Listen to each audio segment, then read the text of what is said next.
Hello అండి, అందరూ బాగున్నారా? Welcome back to our channel Sarika Ashok vlogs. ఇది నా డే ఇన్ మై లైఫ్ అండి.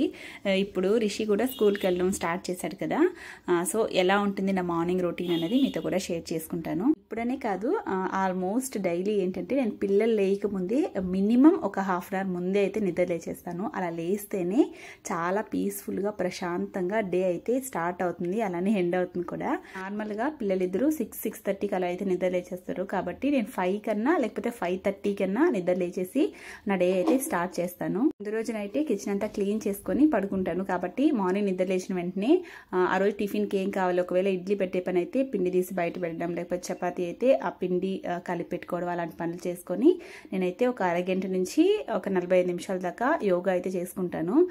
ఇది ఇప్పుడు స్టార్ట్ చేసింది అయితే కాదు యోగా. నేను ఇంటర్లో ఉన్నప్పుడు, అంటే ఒక 14 ఇయర్స్ బ్యాక్ అయితే కాలేజ్లో నేర్పిస్తూ ఉంటే నేర్చుకున్నాను. యోగా, మెడిటేషన్ ఇటువంటివంతా క్లాసెస్కి అటెండ్ అయ్యేదాన్ని. అప్పుడు నేర్చుకున్నాను.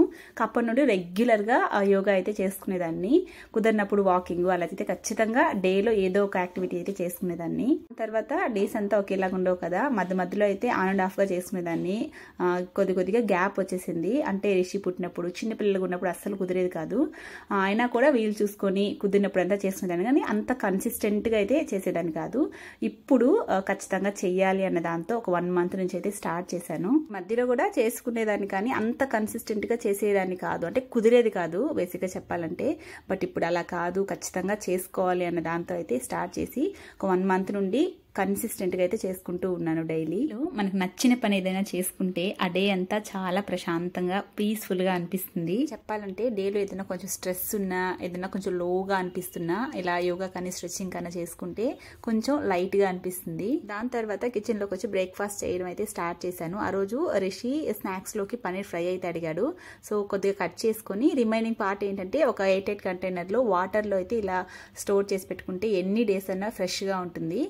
కాకపోతే డైలీ ఏంటంటే వాటర్ మార్చుకుంటూ ఉండాలి. ఆ వాటర్ పోసి కొత్తగా ఫ్రెష్ వాటర్ ఫిల్ చేసి అయితే స్టోర్ చేసుకోవాలి ఫ్రిడ్జ్లో. చాలా ఫ్రెష్గా ఉంటుంది. ఈ టిప్ కన్నా మీకు తెలియకపోతే ఒకసారి ట్రై చేయండి. దాని తర్వాత ఇక్కడ పన్నీర్ ఫ్రై చేసుకోవడానికి మ్యారినేషన్కి ఏమేమి వేస్తున్నా అంటే పసుపు, కారం, ధనియాల పొడి, గరం మసాలా, కొంచెం అల్లం వెల్లుల్లి పేస్ట్ కూడా వేసుకొని మొత్తం ఇలా మిక్స్ చేసుకొని పన్నీర్ పీసెస్ని ఇందులోకి బాగా మసాజ్ చేస్తున్నట్టుగా కలుపుకొని పక్కన పెట్టుకోవాలి. చాలా బాగుంటుందండి ఇది. నార్మల్గా ఒక్కోసారి టైం లేనప్పుడు నేను ఏంటంటే బ్రేక్ఫాస్ట్లో నేను దీన్నే తీసుకుంటాను. ఫిల్లింగ్గా ఉంటుంది, ప్రోటీన్ కదా, కాబట్టి తొందరగా ఆకలి కూడా వేయదు. చాలా హెల్దీ. ఒకసారి మీరు ఎప్పుడైనా ఇలా చేసుకోకపోతే ఒకసారి ట్రై చేయండి, బాగా నచ్చుతుంది మీకు కూడా. సో ఫస్ట్ అయితే ఇలా పన్నీర్ ముక్కలకంతా ఆ మసాలాలంతా పట్టించేసి మ్యారినేషన్కి అయితే పక్కన పెట్టేశాను. రిమైనింగ్ బ్రేక్ఫాస్ట్ అంతా ప్రిపేర్ చేసేలోపు ఇదైతే బాగా మ్యారినేట్ అవుతుందని.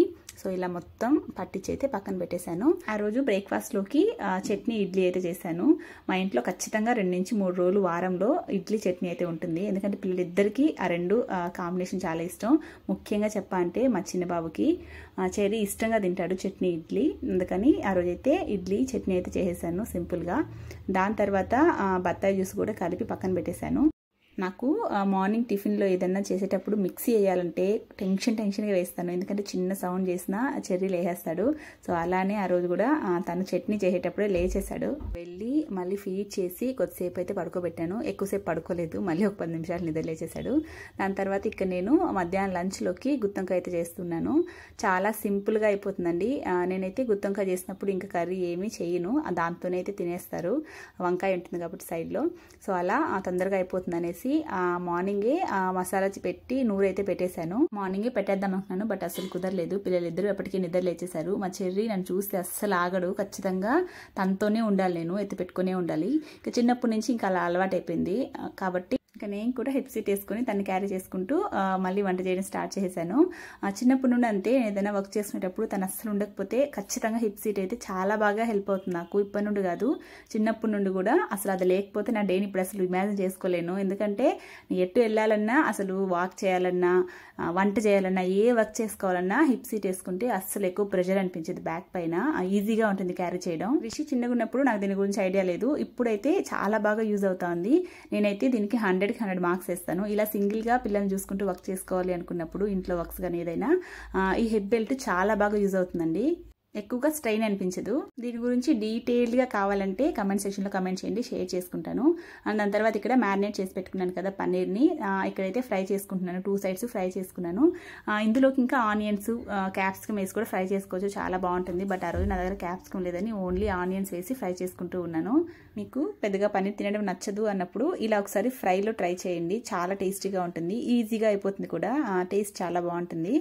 ఆ రోజు ఎందుకో రిషి టిఫిన్ సరిగా తినలేదు, అందుకని పన్నీర్తో పాటు క్యారెట్ ముక్కలు కూడా కట్ చేసి పెట్టాను తన కోసమని. మీన్వైల్ రిషిని కూడా స్కూల్కి అయితే రెడీ చేసేసాను. తనకి స్నాక్స్ బాక్స్, వాటర్ బాటిల్ మాత్రమే ఇచ్చి పంపిస్తున్నాను. ఇప్పుడు స్కూల్ కాస్త ఇంటి దగ్గర నుంచి దగ్గరే కాబట్టి నేనే తీసుకెళ్లి వదిలిపెట్టేసి అయితే వస్తూ ఉన్నాను. ఇప్పుడు రిషి స్కూల్కి వెళ్తున్నప్పటి నుంచి చెర్రీ స్లీప్ టైమింగ్స్ కూడా కొంచెం చేంజ్ అయ్యాయి. నార్మల్గా 9-9:30 అంతా మార్నింగ్ పడుకుంటాడు చెర్రీ.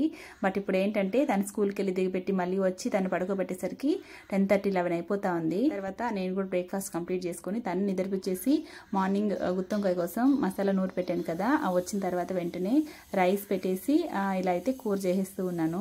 ఒకసారి టైం ఉన్నప్పుడు మార్నింగ్ బ్రేక్ఫాస్ట్తో పాటు లంచ్ కూడా ప్రిపేర్ చేసి పక్కన పెట్టేస్తాను. కుదరినప్పుడు అయితే ఇప్పుడు చేస్తూ ఉంటాను. ఎందుకంటే చెర్రీ పడుకున్నప్పుడు చిన్న సౌండ్ వచ్చినా ఇంకా అసలు నిద్రపోటు లేచేస్తాడు. ఇంకా సౌండ్ లేకుండా చేయడం కష్టం కదా, అందుకని మోస్ట్లీ తను పడుకున్నప్పుడు ఏ వర్క్స్ పెట్టుకోను నేను. ఇంకా ముందే మసాలా మిక్స్ చేసి పెట్టేశాను కాబట్టి చక్కచక్క అయితే గుత్తొంకాయ చేసి పక్కన పెట్టేశాను.